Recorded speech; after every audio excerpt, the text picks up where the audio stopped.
Halo para netizen, selamat datang di Was News, sebuah kanal berita niat nggak niat yang tercipta karena kami terlalu sering disebut sebagai media. Tentunya kami akan membahas hal-hal seputar dunia pop culture dan juga dunia perfilman baik di dalam maupun luar negeri yang akan kami bahas secara santai, tidak aktual, dan sedikit spoiler.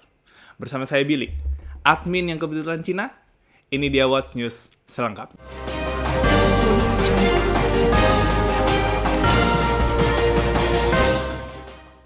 Ya, berita pertama datang dari Warner Bros. Picture yang baru saja mengeluarkan trailer dari film terbarunya Godzilla vs. Kong.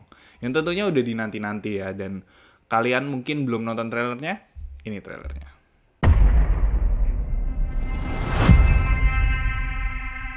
This is our only chance.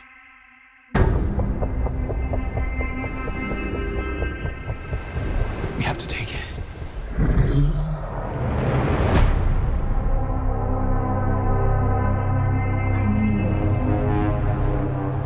We need Kong.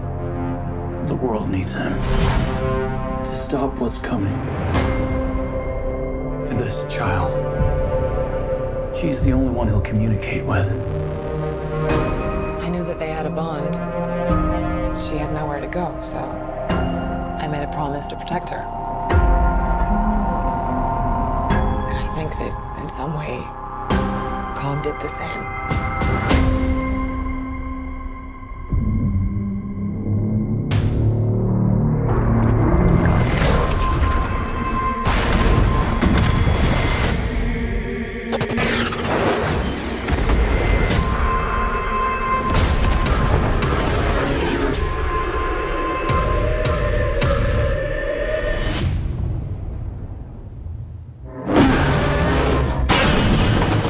It's Godzilla.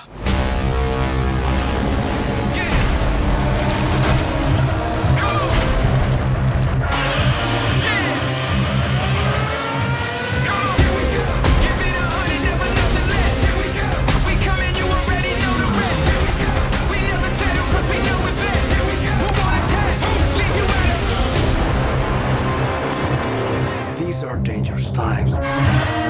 Godzilla's out there and he's hurting people and we don't know why. There's something provoking him that we're not seeing here. I'm of the same opinion. The myths are real. There was a war. And they're the last ones standing. I keep reaching for greatness because I'm built from it. Who bows to who? Nobody gon' stop for me. Here we go. Kong bows to no one.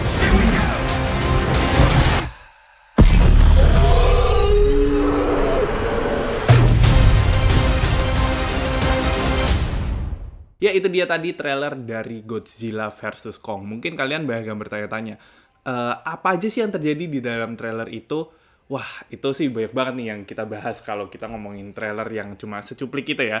2 menit tapi sudah memberikan kita banyak sekali info. Seperti yang pertama, kenapa Godzilla tiba-tiba menyerang kota? Kan ini aneh gitu, karena sebelumnya waktu kita nonton King of the Monster, ketika Godzilla versus Ghidorah, itu kan Godzilla tuh cenderung lebih dorman gitu ya. Kenapa? Ini kayaknya dia lebih agresif, lebih pengen nyerang kemana-mana gitu. Tentunya ini kata-katanya sih, rumor-rumornya ini adalah sambungan dari film lamanya mereka yang Godzilla versus Mechagodzilla. Jadi kita ada kemungkinan kalau kita bakal lihat Mechagodzilla di film ini. Nah, terus yang jadi pertanyaan berikutnya adalah, ini Kong kenapa gede banget?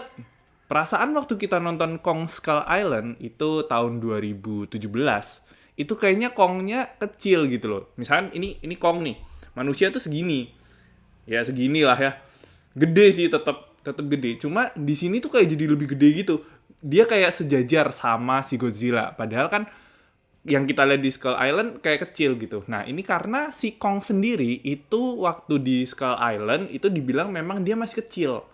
Jadi Kong yang di Skull Island itu mungkin masih ya remaja lah ya, teenage gitu, masih bandel, masih pengen berantemnya di di kampung sendiri gitu kan, masih anak kampung sini gitu. Tapi ketika dia di di Godzilla versus Kong ini dia sudah lebih besar, udah lebih kuat, udah setara lah ya sama Godzilla, makanya mereka bisa berantem.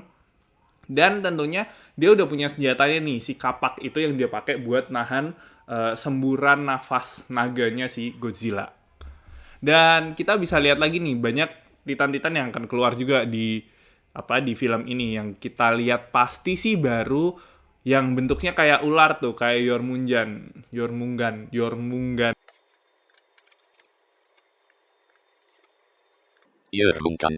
Gue nggak ngerti, dan nama kaijunya sendiri gue juga nggak paham. Cuma itu yang kita udah bisa lihat tuh, si Kong ngambil ekor salah satunya terus dihantem ke yang satunya lagi. Selain itu kita masih nunggu sih news yang berikutnya dari Kong versus Godzilla versus Kong ini, karena kita belum tahu nih info berikutnya tuh seperti apa, dan protagonisnya apakah Godzilla, apakah Kong, ataukah mereka berdua di tengah-tengah Monarch dan ada satu lagi pokoknya selain Monarch itu. Nah, kita bakal lihat di filmnya nanti. Berikutnya kita ada berita terbaru dari sebuah psychological thriller film berjudul The Little Things. Ini baru dikonfirm kalau si The Little Things ini selain tayang di HBO Max, itu juga bakal tayang di bioskop kesayangan Anda sekalian, dan tentunya kesayangan saya. Mari kita lihat trailernya. You know him, didn't you? Then you had that one little feeling. But you waved it away. You should have listened to that one little feeling. Just like I'm listening to you now. You can talk to me. I'm all a friend you got. You're not exactly a department favorite. Things probably changed a lot since you left. You still got to catch him, right? Yeah. Not that much has changed then, huh? I can assure you all we are taking a 24/7 all hands on deck approach to these cases. Guy's a shark. If he stops, he dies. He likes to drive. Probably has a decent car, maybe 2, high mileage. You must really like my car. I do. How's the trunk space? Something I gotta know. How's a guy with the best clearance rate in the department work 15 years without a promotion? Maybe I didn't go to the right church. When I look in your eyes, what I see, it ain't good.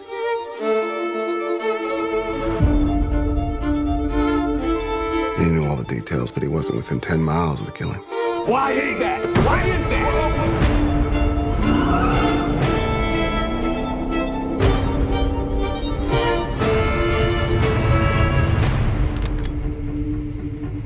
How's the trunk space?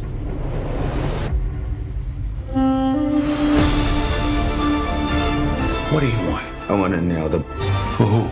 for all of the girls he killed. I want to nail him too. Difference is, I'm doing it for me. It's the little things, Jimmy. It's the little things that rip you apart. It's the little things that get you caught.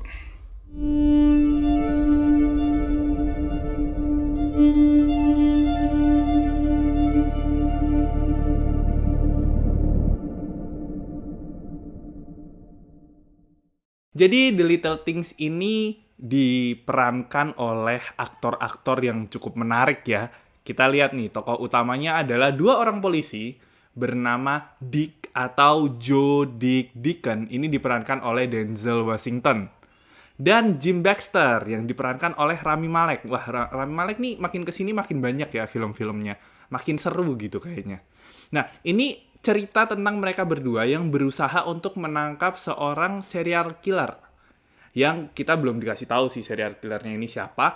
Tapi yang menarik adalah di situ ada Jared Leto. Jared Leto ini yang jadi highlight dari si filmnya sendiri gitu. Jadi yang di highlight tuh bukan Denzel Washington, bukan Rami Malek, tapi si Jared Leto. Kemungkinan Jared Leto ini yang berperan sebagai pembunuhnya. Kita baru confirm nih kalau si Jared Leto itu perannya namanya adalah Albert Sparma ya.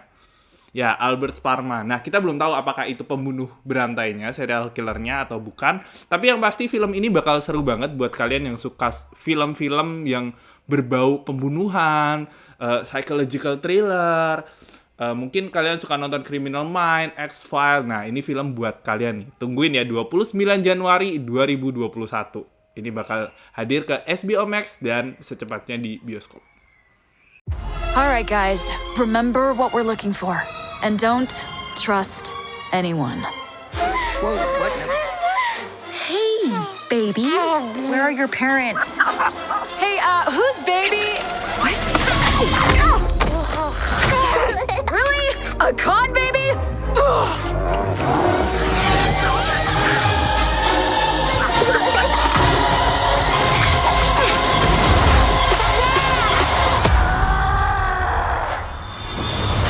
Impressive. We could use someone like you.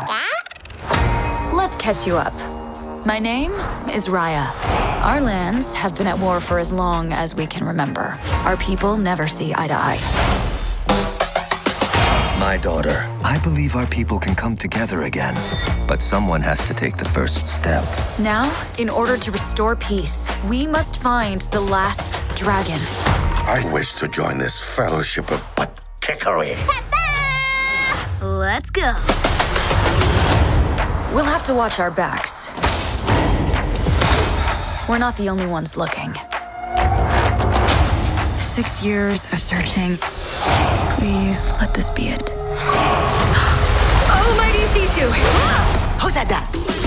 We really need your help. I'm gonna be real with you. I'm not like the best dragon. Have you ever done like a group project, but there's like that one kid who didn't pitch in as much, but still ended up with the same grade? We're doomed. You and the dragon are coming with me. My sword here says we're not.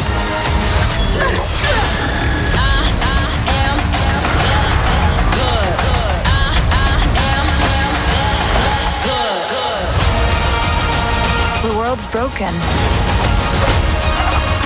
You can't trust anyone. Maybe it's broken because you don't trust anyone. You just have to take the first step.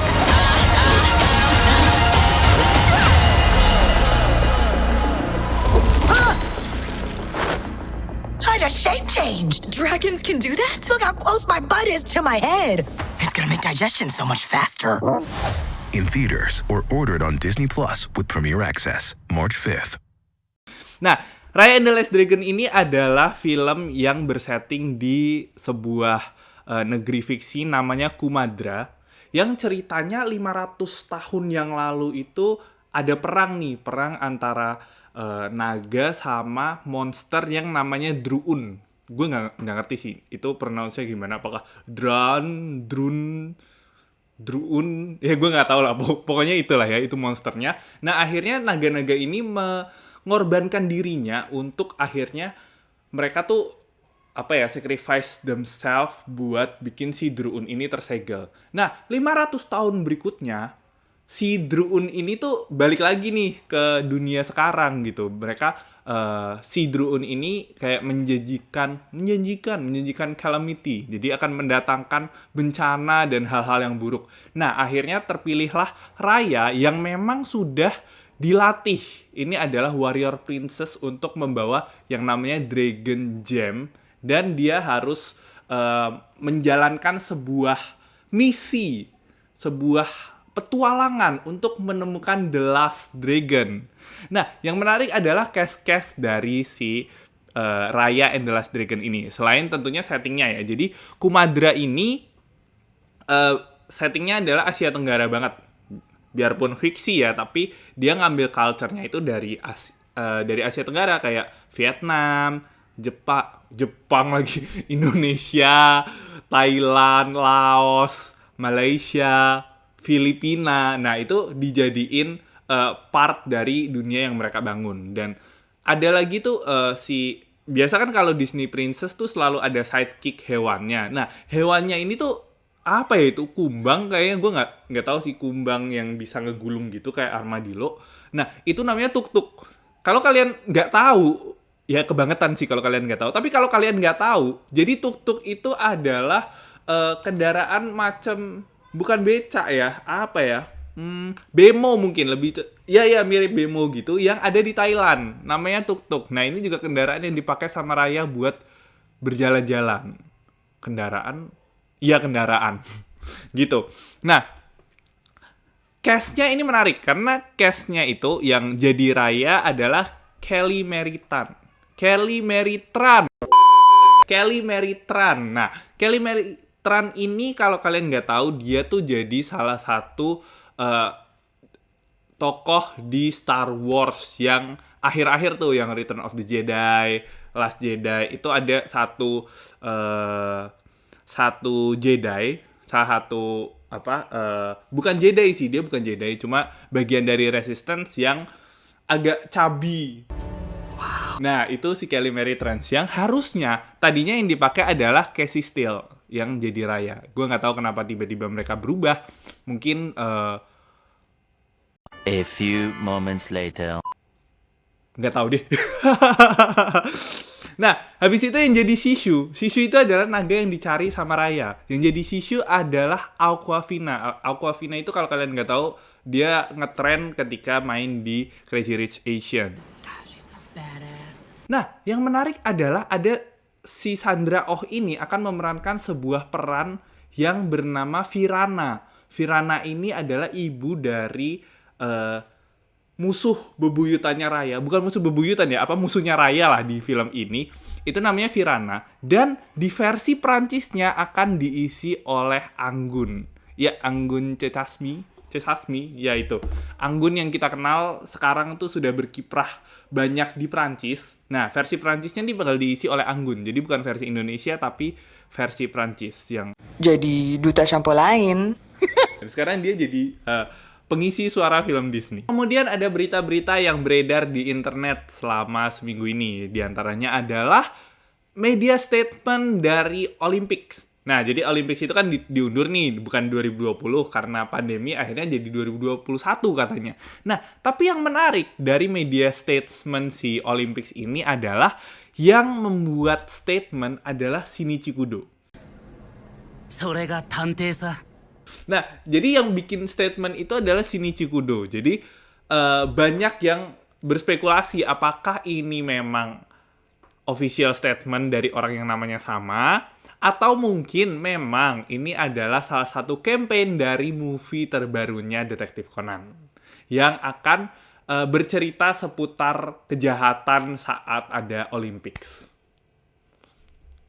Kemudian kita ada info yang cukup menarik nih. Mungkin banyak yang udah nonton, tapi Tenet. Bukan. Tapi Tenet, filmnya Christopher Nolan, itu bakal resmi masuk ke bioskop itu di tanggal 10 Februari 2021. Selain itu, tanggal 10 Februari juga buat kalian yang ngikutin Brooklyn 99 itu akan ada season ke-7. Nice. Dia bakal rilis di Netflix. Karena ini adalah channelnya Watchmen, tentu tidak lengkap dong kalau kita tidak ada movie review. Dan untuk kali ini gue akan mereview Harry Potter Escape from Not Azkaban. Bukan. Ini bukan film Harry Potter yang baru, yang aneh. Ini adalah Escape from Pretoria yang dimainkan oleh Daniel Radcliffe. Si Daniel Radcliffe ini berperan sebagai Tim Jenkins yang berusaha untuk kabur dari penjara di Pretoria. Pretoria itu di Afrika Selatan, dan ini adalah kisah nyata. Ini beneran terjadi di tahun itu, di mana si Tim Jenkins ini beneran ada orangnya. Biarpun sekarang udah meninggal ya. Tapi si Tim Jenkins ini berusaha untuk membebaskan orang-orang kulit hitam dari politik apartheid. Jadi mereka mencari kesetaraan. Buat kalian yang nggak tahu, politik apartheid itu adalah sebuah politik yang membedakan antara orang berkulit putih dan berkulit hitam. Jadi di Afrika pada masa itu, slavery itu masih ada. Ini sebelum Nelson Mandela nih. Jadi Tim Jenkins ini timnya Nelson Mandela lah ceritanya. Nah, dia jadi tahanan politik karena mau membebaskan orang-orang kulit hitam ini dari perbudakan atau mau menghapuskan politik apartheid. Padahal Tim Jenkins ini adalah orang kulit putih. Jadi dia sering dianggap sebagai traitor oleh traitor bangsanya sendiri gitu, karena kok dia malah memperjuangkan hak-hak orang kulit hitam yang bukan harusnya diperjuangkan, dan bahkan mungkin mereka merasa tidak punya hak orang-orang kulit hitam ini karena derajatnya itu terasa lebih rendah, walaupun di mata Tuhan semua orang derajatnya sama. Nah, tapi intinya adalah tentang Tim Jenkins yang dia dimasukin ke penjara politik memang. Jadi di sini tuh emang orang-orang yang berjuang secara politik. Dan mereka berusaha untuk kabur dari Pretoria. Jadi mereka mulai nyusun rencana, nyusun gimana caranya kita bisa kabur. Kita harus pelajari kebiasaan orang-orang di sini. Kita harus pelajari kebiasaan dari para sipir. Kita harus tahu penjaganya tuh kayak gimana. Titiknya apa aja, ada berapa pintu yang harus kita lalui. Terus nanti kita keluar dari situ, kita harus ngapain. Nah, itu mereka lakukan itu. Mereka membangun rencana dan membuat alat agar mereka bisa kabur. Alatnya apa? Itu yang kalian harus nonton. Nah, tapi dari sepanjang film, dari awal sampai akhir, ini film tegang banget. Tegang banget karena kan mereka mau kabur ya dari penjara. Pasti dong ada momen-momen yang mereka harus ngumpetin alat di dalam selnya, yang padahal selnya cuma segitu-segitu aja. Mereka harus mempelajari sistemnya, yang kayak gitu-gitu kan bikin tegang nih. Karena kan mereka harus berkomunikasi, yang semuanya tuh dijaga sama opsir-opsirnya ini. Makanya si film ini tuh tegangnya tuh dari awal sampai akhir. Capek, sumpah secapek-capeknya. Jadi kalau kalian bukan tipe orang yang suka nonton film-film yang bikin capek, kalian sukanya nonton film yang santai, yang aduh gue gak mau mikir, gue mau nonton aja enjoy, kalian jangan nonton film ini. Karena biarpun film ini tidak mikir, tapi capek, karena tegang banget. Dan seperti biasa, rating untuk Escape from Pretoria ini adalah yes menir per 10. Gue tahu, kalian pasti kalau nonton channel-channel YouTube atau mungkin yang berhubungan dengan perfilman, kenapa kalian follow Watchmen ID juga pasti karena kalian mau cari rekomendasi-rekomendasi film yang bisa kalian tonton. Iya kan? Pasti dong. Gue juga kadang nyari rekomendasi kok dari anak-anak sendiri gitu. Gue chatin gitu, pengen nonton film yang kayak gini nih. Ada apa ya? Gitu. Nah, tentunya di channel ini juga gue akan memberikan rekomendasi film yang mungkin kalian bisa tonton. Mudah-mudahan sesuai dengan selera kalian. Tapi seperti biasa, film itu selera. Gue gak bisa bilang ini bagus banget, ini gak bagus atau gimana. Karena semuanya selera. Gue hanya memberikan rekomendasi yang mungkin kalian bisa tonton tentunya secara legal. Yang pertama ada yang kemarin lagi rame banget tuh. Lupin dan Lipin. Bukan dong. Ya Lupin. Lupin ini bercerita tentang Lupin, pencuri gentleman. Gokil nggak tuh? Pencuri tapi gentleman.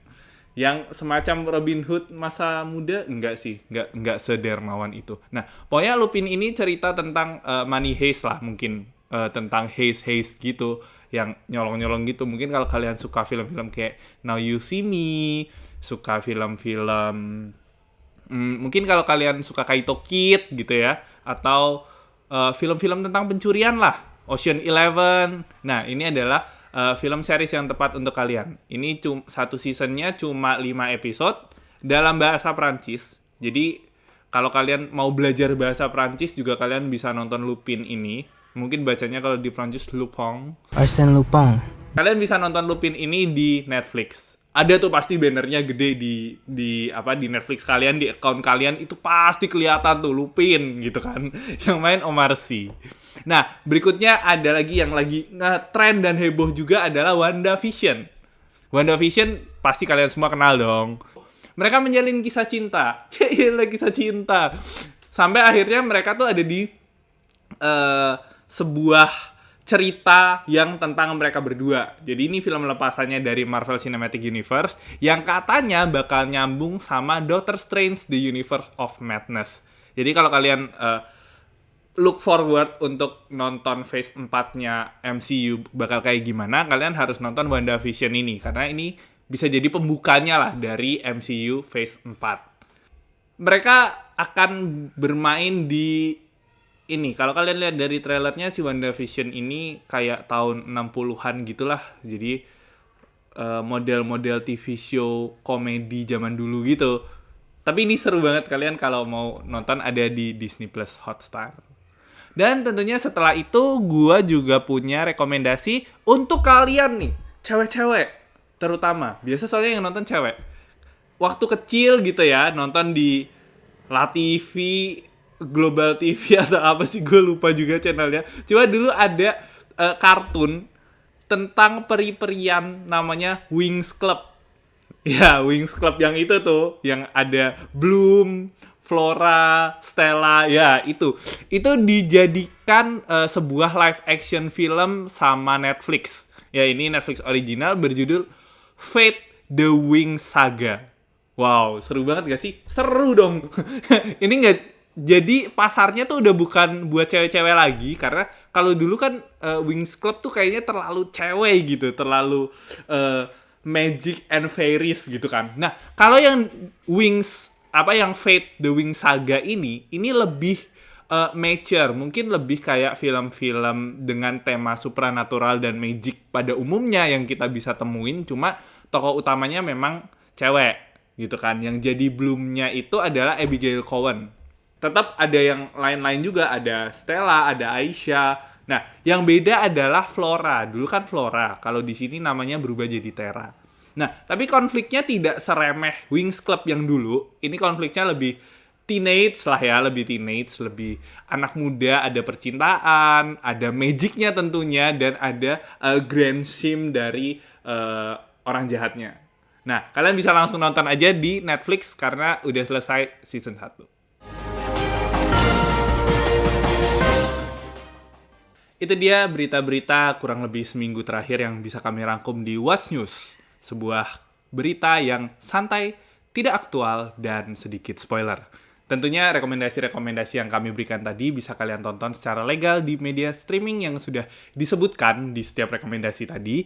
Jadi jangan nonton bajakannya, oke? Terima kasih buat kalian para netizen yang sudah setia untuk mengikuti konten-konten dari Watchmen ID, baik dari Twitter, Instagram, maupun podcast dan Facebook. Dan tentunya buat kalian yang belum dan tidak tahu apa itu Watchmen ID, tapi kalian tiba-tiba bisa nyasar ke sini, langsung saja di-follow di Twitter @WatchmenID, di Instagram @officialwatchmenid, dengerin podcastnya Watchots, Watchmen ID Bacots di Spotify, dan jangan lupa buat like, subscribe, komen di kanal YouTube ini. Tentunya gue Billy, admin yang kebetulan Cina, undur diri.